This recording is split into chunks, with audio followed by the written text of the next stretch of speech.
Shri Gurubhyo Namaha, Jai Shri Ram. So, a very good evening or good morning or a good afternoon to all the viewers, and really I am thankful to all of you for continuously supporting all of my videos. And since couple of last days I was not able to shoot or upload any video as such, as I was out of town for a couple of weeks. So I'm back to my setup. I'm back to my place.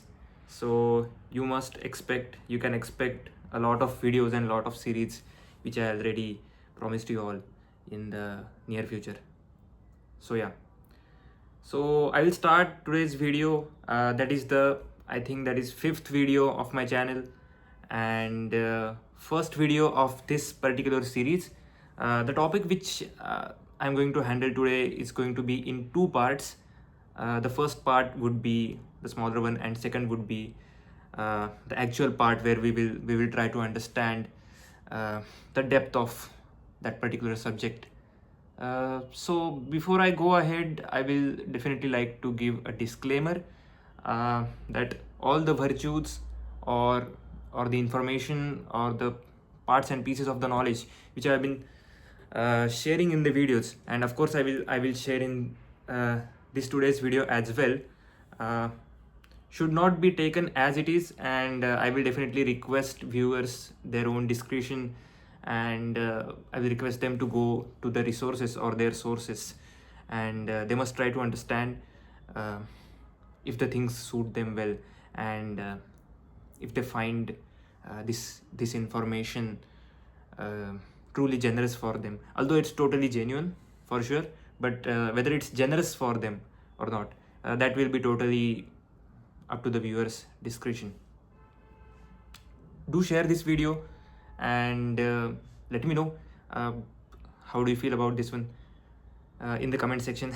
So yeah, uh, so to start with today's topic, I will say that just as a preamble, this topic is very heated topic, and it's totally relatable to all the Gen Z and Gen Alpha people, especially because this topic somewhere touches the capabilities, abilities, or problems or issues which Gen Z or Gen Alpha kids are facing. So, moreover, I will say the millennial parents, Gen Y parents, or even the Gen Z parents uh, in upcoming years, 5 to 6 years, will definitely face these issues, and I think many of the parents are still nowadays facing this biggest issue or the problem with their kids, that is ADHD, attention deficit hyperactivity disorder. Another problem is learning disability, which we call LD, and the third one is lack of attention span. So we are going to talk about these three topics today, and of course the motive or the domain of this video would be to focus on spiritual remedies. Do we have any spiritual remedies to cope with ADHD or learning disability or lack of attention? So if you have seen in today's society, lot of kids are always stuck with their smartphone, their gadgets, laptops, tabs, and whatnot. The parents of this generation are totally providing them these technologies, maybe for their goodness, or maybe so that they should get some free time away from their kids. But these gadgets or smartphones, internet, and all these things are bringing early maturity as well as a very bad effect, or very I would say disruptive effect on their brains, and that's the reason behind ADHD. That's the reason behind their lack of attention span. They can't study anything for more than 20 minutes. They fail in the exams. They can't even memorize a single formula of maths.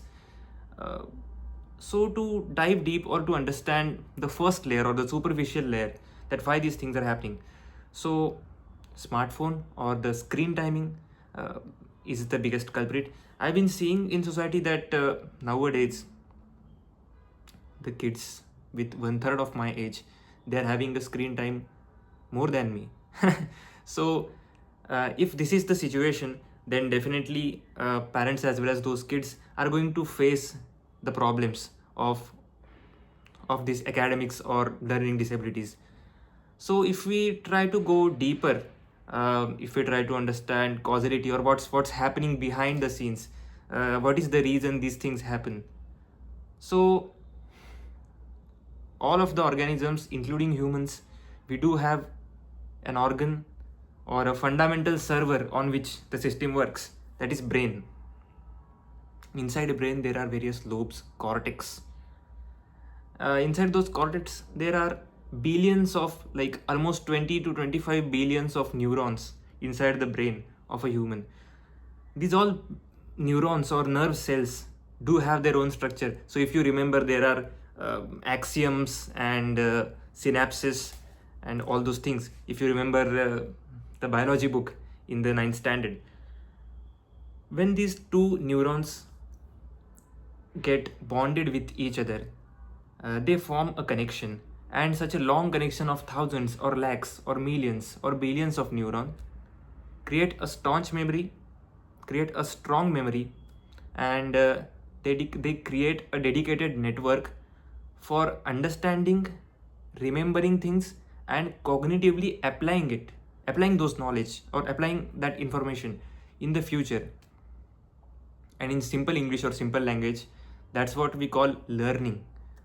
So we read, we write, we do the things, and we learn something from it. And when the real problem comes, or when the exam comes, or when, even if it's something related to your job or whatever, if you have that particular knowledge, you just try to scratch your head, you just try to understand, just try to discuss within your own brain, and we just try to apply those rules which we have learned. That's what we call cognition or cognitive abilities. So learning ability and cognitive ability, definitely two parts or two faces of the same coin. So as we know, what is the topic or what is the problem which we have undertaken for discussion today. So let's try to dive deeper to understand that which part of intellect, or necessarily what type of intellect or what type of wisdom is behind the issue, and how we can repair this issue. So apart from taking the smartphones away from the hand, there must be a static, sustainable way to cope up with the situation. Because I do understand that laptops, tablets, and all the gadgets are having information, they are having necessary knowledge, and it's nowadays it's utmost important to provide your kids all those gadgets, and even it's important for us to use all the gadgets, because definitely it's part of our job. So if we consider that it's not totally feasible or possible to be away from the gadgets, then what could be another remedy? So just to deep dive into it, let's try to understand, according to scriptures or shastras or Hindu scriptures, what are the types of intellects, or what are the types of the capability of brain on which a typical organism or human works. So starting with Medha. Medha is nothing but the power to contain, the power to remember the things. So once we read something, as we learn something, we do watch videos, we do listen to songs, and you might have seen few people, they just listen to a song once, and even if it's in some foreign language like Spanish or French or whatever, they just remember the lyrics within couple of minutes. So that is nothing but memory or capability to contain the knowledge. That's what is called Medha. Another type of intellect is Pradnyā. So what is Pradnyā? Pradnyā is nothing but the exuberance or the intellect or the possibility of generating a particular solution on any problem. So it has nothing to do with memory, and it has nothing to do with your education, or it has nothing to do with whatever you sit and study or read. Pradnya has something to do with your own IQ, the intelligence quotient. Uh, what are the capabilities of your brain when it comes to problem solving? So, if you have seen in society, there are many people who are like successful businessmen and they're college dropouts. Maybe they haven't even taken their education till high school or till 10th grade, but they definitely succeed in their business. They definitely succeed in whatever they are doing in their life. So pradnya is the key factor which brings you the capability of problem solving and thinking from multiple perspectives parallelly to cope over an issue, any issue. Now getting to the next type, that is abha. Abha is exuberance. Abha is totally related to the cognitive ability. Once we see any type of problem or any type of situation, then we must be able to correlate it to a past experience, because if we remember, if all of us know, in machine learning there is a concept called as reinforcement learning. The simplest example would be the hot pan. We all were kids, and when we were maybe 10 months old or an year old, uh, definitely we would have tried to put our hand on those hot pans, and we got a bad burn. And now forever, for our entire life, we remember that do not touch the hot pan. That's what we call reinforcement learning, the reward or punishment based learning, because we know if we touch the hot pan, it's going to be a bad day. So abha is totally related to that thing, to bring the part of knowledge wherever necessary according to the need. The dhi, what we call dhi, is another type of intellect, which is similar one, and we used to say dhiman, or the one who can create the multiple versions, or one who can express his or her own thoughts through various type of situations. So if you remember that, we do have many versions of a scripture or a book in Hinduism, which is called Srimad Bhagavad Gita. So couple of people, they try to understand it from the Karma Yoga perspective. Few people try to understand it from Bhakti Yoga perspective. Few people totally try to understand it from atheist perspective as well. Few people consider it as a book of management. So there can be many lateral meanings or parallel meanings, and that's what we call dhi, if one can do the analysis in that way. The last part or the last type of intellect or intelligence is pratibha, and pratibha is totally different from these four types of intellects which I tried to explain. Pratibha has something to do with the creativeness or the creativity. So if we know that if there is a fine actor, if there is a person who is very good at arts, we usually call him or her pratibhavan kalakar or pratibhavanta kalakar. So what is that pratibha? Pratibha is nothing but creativity. So you can transfer knowledge from the external stimulus inside your head, but art needs to come from inside. You cannot just teach the art. You can teach the knowledge, but you cannot teach art to someone. So that's what is pratibha. So now coming back to our discussion about the attention deficit and the learning disability, I believe it's moreover related to the type of intellect called pradnya. So as we have discussed the definition, or what do we mean by pradnya, it's the intellect or IQ or the capability of problem solving. And that's what I believe that many of the kids today, or Gen Z and Gen Alpha, is definitely lagging. So we are going almost towards end of today's episode, and before I move towards the end, I will just give a brief description that what's gonna be in the second part, that is remedy of this problem. So as we have discussed what is the problem, we must discuss the remedy of this problem as well. So the remedy towards this problem is nothing but a stotra, or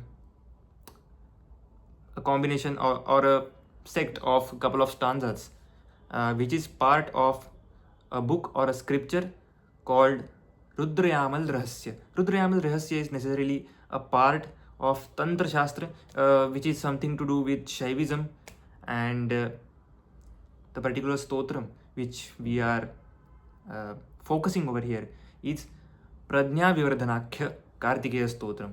So as we give or as we put an adjective to this stotra, so we are not calling it as Kārtikeya Stotra, but they are calling it as Pradnyā Vivardhanakhya.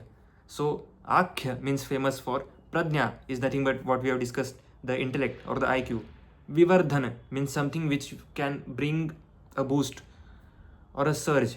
So Kārtikeya Stotram, which is famous for upbringing the intelligence quotient, that's what we call Pradnyā Vivardhanakhya Kārtikeya Stotram. So as I said, it's part of the Rudrayamal Rahasyam scripture, and this stotram is definitely very famous all over the globe. Maybe typically more famous in southern parts of India, or maybe more famous in Tamil Nadu or Kerala, these couple of states. This stotram is narrated by Skanda, that is nothing but celestial form or the biggest form or universal form of Lord Subramanya or Lord Kārtikeya. So yeah, we'll discuss about the stanzas, and we'll discuss about the literal meaning as well as the behind the what do we say, not behind, between the lines meaning, and the background meaning as well of all the 28 names of Lord Kārtikeya which are described in that stotram.